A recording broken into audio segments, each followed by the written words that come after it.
Okay, just at the last minute.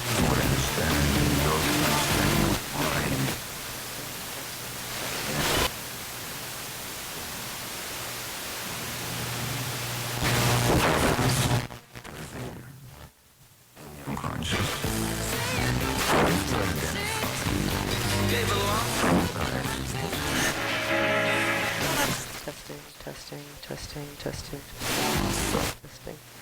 Are you there? Can you hear me? Can you hear me? Testing. Hello? Hello? This transmission is the culmination of my attempts to reach you. I've been writing late at night and early in the morning. I've been writing in my room, and each night I spend from late to early, I come to how good it must feel to transmit on a frequency above that of the human voice. Something invisible. Something imminent. A long time ago, someone said God could exist only in memory. If God is pure being, and we are restrained by our bodies, then to speak in silence is the closest we can get. To revisit something, to narrativize it past its happening, is to find God within it. Think of it like this. To recite is an imitation of the author, a sort of ruptured layering of internal and external voices. We are not the author, but by reading their words aloud, we confuse ourselves with them. When we read silently, our wills merge with theirs. One voice. It's the same kind of difference between listening and hearing. Listening implies a difference. When you hear, you become. Got it? To hear, to truly experience, to recall, is the only way to live without physically existing. We recite with the hopes that we will cease to need to, that we will become capable of...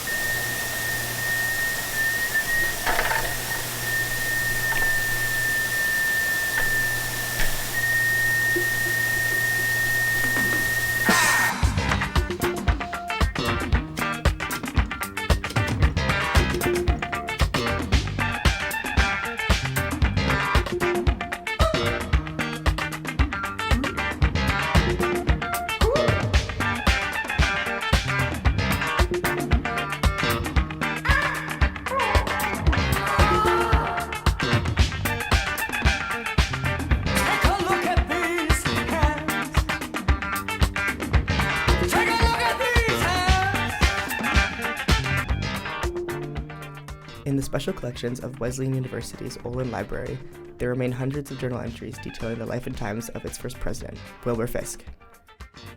Written in his calligraphic hand, some still bound in leather, are a series of letters detailing his plans for the university. As a Methodist minister, Fisk believed that education was a means of accessing God as eternal truth.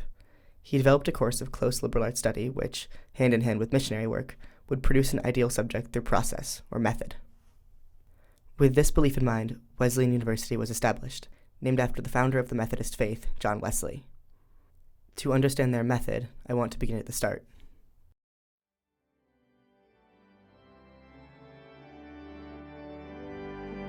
I am rolling.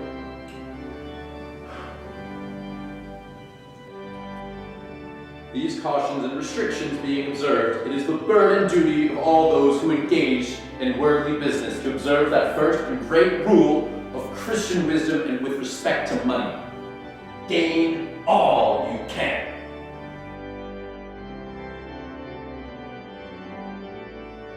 Gain all you can by honest industry. Use all possible diligence in your calling. If you understand your particular calling as you ought, you will have no time that hangs upon your hands. Every business will afford some employment, sufficient for every day and every hour. If you follow it in earnest, will leave you no leisure for silly, unprofitable diversions. You have always something better to do, something that will profit you more or less. Gain all you can. After the Protestant Reformation, rejection of the worldly was no longer necessary. Instead, fulfillment of one's duty could bring you sanctification. The concept of the calling, according to Weber, is the Lutheran tradition of fulfillment of duty within secular callings as a moral duty to God. This led to the religious significance of secular labor, which paved the way for the coincidence of Protestantism and capitalism. We just like the party, like the party. You really need to say that again. There's a distance between you and the person you're trying to become, the converted person. At a certain point, but after reciting the words, after reciting the Bible, by doing work, you become a genuinely converted person. Right. You are able to, like, own the fact that you have this power and be sincere in your declaration of it. Yeah. And be then perceived and taken to be a genius. Right. So it's about the whole, like, becoming a genius, being, I don't know, not necessarily about being a genius whatsoever, and just about, like, the process by which one is perceived as a genius, and then that reproduces itself. It's like chicken and the egg. The male artist or the male person will always have, like, an office space, which is separate from the rest of, like, oh, the yeah, home. of course, Yeah. of course. It's that the kind of space thing. wherein he, like, reproduces the genius. But really, it's like that the genius is reproduced by virtue of the space existing. Yeah. If everyone else believes you to be this, if you believe yourself to be it, then what counts other than that? Bang, bang. We're beautiful and dirty rich.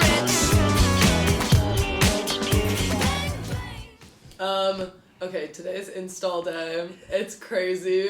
I'm just bringing everything into this space. It feels like the culmination of the project. I feel like seeing it in the space is gonna be huge and is gonna really make these things come to life, hopefully. I refer to all of them as beings. We could get into why, but I'm excited for them to have a place to live. So much of the thesis process within the academic art space has been, like, really fighting with the expectation of, like, what art should be. Like, the expectation of the traditional. I think a lot of the time it was less people, like, directly saying, like, oh, like, you know, this isn't legit, but just, like, the expectation of, like, you have to have a concept. Like, it has to all mean something and, like, be, like, some very, like, beautifully wrapped up, like, delivery to an audience member of, like, a message or a concept. Like, that has never felt like something that was, one, like, doable for me, and two, interesting to me as an artist.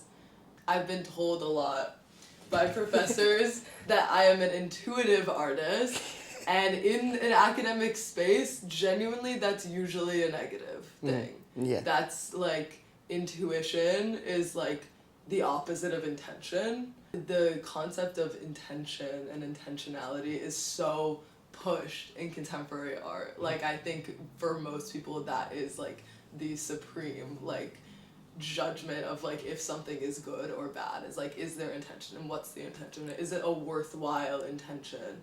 There is, like, a feeling of an expectation of, like, a whole, and I do think the beings were kind of my way out of having something cohesive. The, like, thesis exhibition, or, like, the exhibition in general, is this curation. It's a whole thing. Like, there is an interesting conversation there about, like, minimalism. It's not necessarily explicit, you know, this is, like, what I expect, this is the traditional to me. What is, like, just kind of fundamental there is that the gallery space is a space that is supposed to be, like, blank.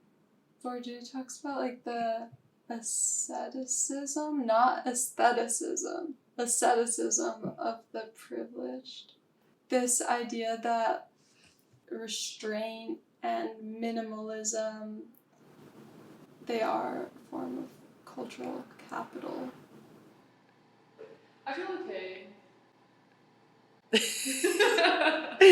Like, everything is coming to a conclusion. Like, everything is working well. It's just, I feel like I'm making work also about stuff that I hate about myself. When I see it out there, I'm like, oh, I fucking hate this. But I think that's the whole point, and that's why it's good. And like, you can't only exist as self-reliant, because obviously there are so many other factors, like support systems and friends and everybody who you talk to are like external support systems. Should I rely on external support systems more, or should I rely on myself more?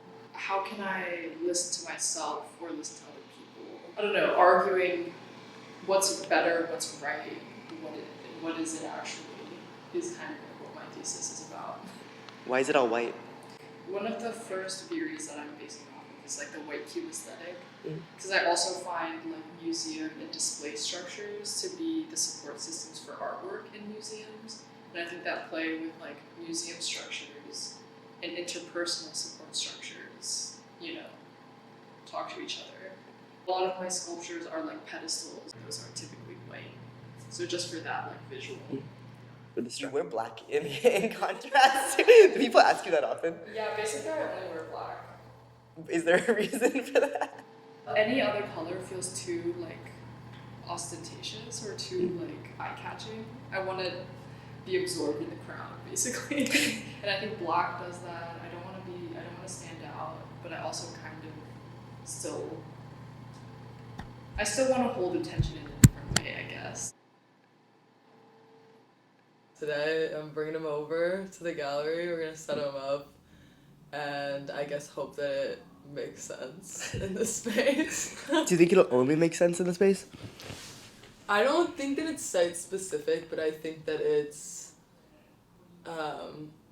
that like they need a place to inhabit. I don't think that it needs to be a specific space, but I feel like right now they're like resting, and soon they're gonna be performing for the viewers. If we want to talk about the gallery openings, like, talk about performance. It is, like, the most prestigious opening in New York. You know, like, everyone dresses up. It's a social event of the week, and all the art girlies are there, and everyone's very, like, seriously walking around and pondering everything, and, you know, schmoozing the professors. And I love it! At a certain point, it is totally ridiculous, and also, like, you have to take it seriously and, like, lean in. What's the point in denying that? I mean, you already know I'm gonna dress up, and I'm gonna schmooze, and I'm gonna see everyone. It's totally social, and it's also totally kind of posturing at the same time, which I love. And you really lean into the painting. I think like ultimately people's interactions is more entertaining. I feel like it almost says more about them when they're interacting than it does if they're making art. Yeah. And I don't know why that is. I think you do. Drama. Real drama. Real drama. Real drama. Not like the type of drama that stops after 2 hours. I wonder if I'm totally wrong about everything. Like there is no figure of like the male artist, you know? Maybe there is no culture. I think there definitely is. I think it's just really hard to capture it because ultimately it's going on inside the artist. And the artist, I guess, technically is projecting it onto the art, but like really what you're trying to figure out is just like it's the artist's individual story. All right. Art is inherently penetrative, or at least it feels like it when it's made by a man.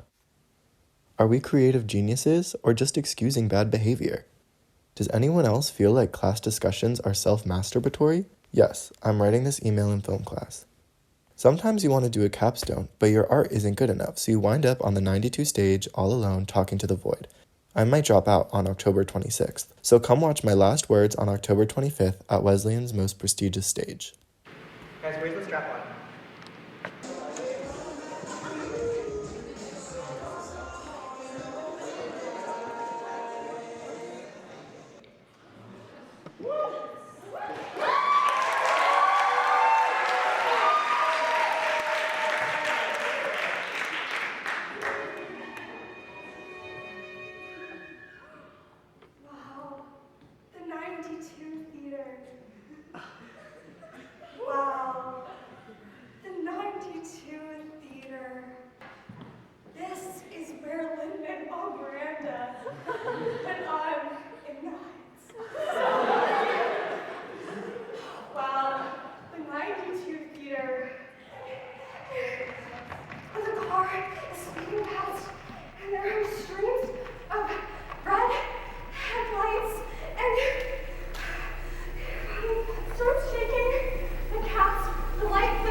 people just pay more attention when you do throw something in there that is overtly sexual. Because that's kind of what we were thinking, is like, you know, you get people to laugh at this unserious piece of theater and then you say something serious and they're caught in the laugh.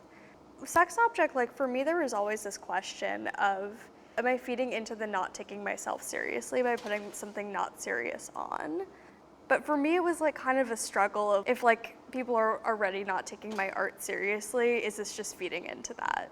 Do you think that it could be that people could take something seriously without necessarily, like, you know, people are coming to your show and people are very excited about it. Like, doesn't that mean that you win? I would like to hear about your grandma and the yarn balls. So, my grandma taught me how to make these thread balls, and I only really know like a few patterns. She's very good at it. She taught classes, she studied it, and she got like so into it. She's kind of a hoarder and like hyper fixates on certain crafts, and so she just has a room like filled with thread and like styrofoam balls in her house. It's so weird to me because she just would never call herself an artist. Even though like I see her as an artist, and I think everyone in her life does. And I don't know, I find that interesting. What does that mean for the artist persona? Well, I think you need to like be able to translate your thoughts and your feelings, because I think art is just like expressing yourself really and your worldview. You do have to like kind of bet on yourself and your perspective, I guess. But as to what Elliot is trying to say about gender roles, you know, what is Elliot trying to say about anything, really? It is known that Elliot was probably not the greatest lover. Like, we're not necessarily here to celebrate Elliot. You're here to get kind of more lost in his words. Thou hast committed fornication. But that was in another country. And besides, the wench is dead.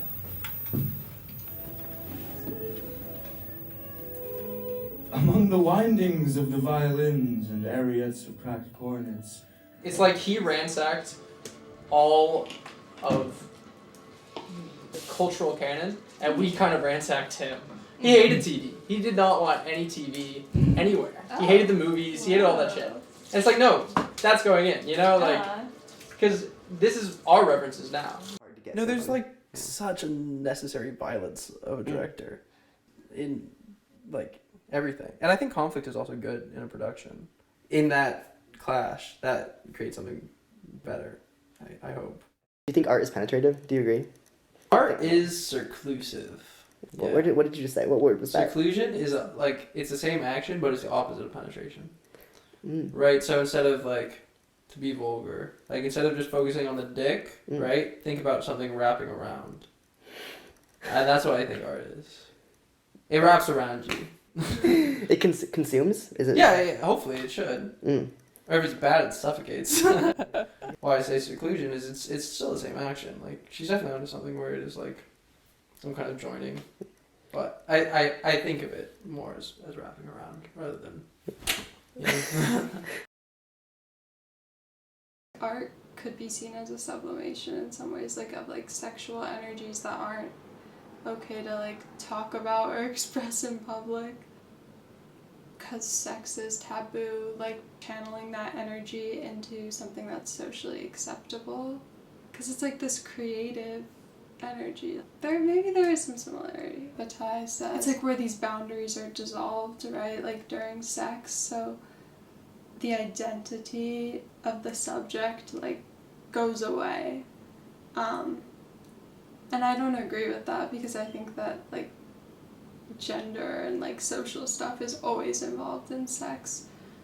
But I do think that like there's an aspect that he is right about, or that I agree with, where there is this like higher plane of existence. I think art is excess in the sense that like it's like this high cultural thing that privileged people partake in, and there's an art market, so it's excess in the service of capital. Oh my god, that sounds so... Can't think of another word besides capital. I don't think that they're fundamentally the same thing. there may be a very specific context in which there are similar things. The Protestant work ethic. The material must be engaged with as a means of fulfilling one's duty, but no further. Acquisition of goods, as it proves one's success at one's calling, is encouraged. Yet the consumption of those very goods is taboo.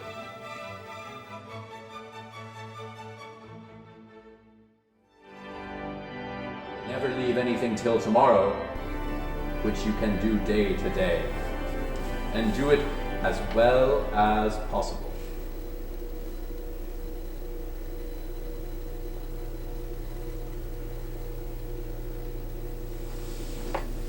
Creatio Ex Nihilo means the creation by the creator of all things out of nothing. In other words, the order of the material must always be derived from the immaterial. The subject capable of merging wills with God, receiving the calling, justifying himself, and becoming sanctified under God, is the subject capable of forgiving his materiality. To become perfect under this God, a creative God, is to reject disorder.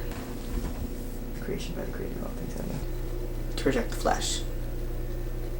The myth of like the male artistic genius. If the masculine spirit and the feminine flesh are always in dialogue with each other, if the masculine spirit and the feminine flesh are always in opposition with each other, then in order to become material, one must reject all aspects of femininity, of weakness, of markedness. If the masculine spirit and the feminine flesh are always in the subject who begins as a blank slate will always have an advantage in transcending materiality. Are always in conflict with each other, then one must reject any aspects of femininity. For the transcendence of the material is really quite a material thing.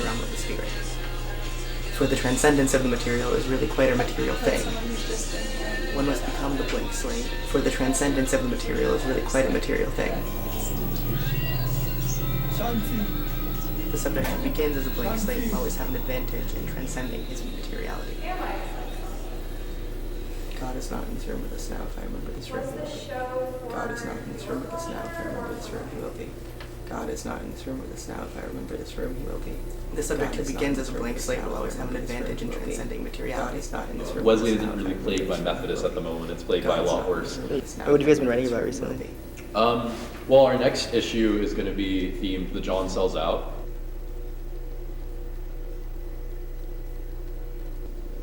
I believe with my whole body that all art is self-masturbatory.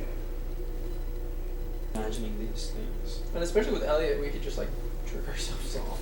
Yeah, just being like, I wonder what this means. What was that? It's thesis. That's not my thesis. My thesis is not jerking yourself off. It's actually the whole video. No, it's not. It's actually that, yeah.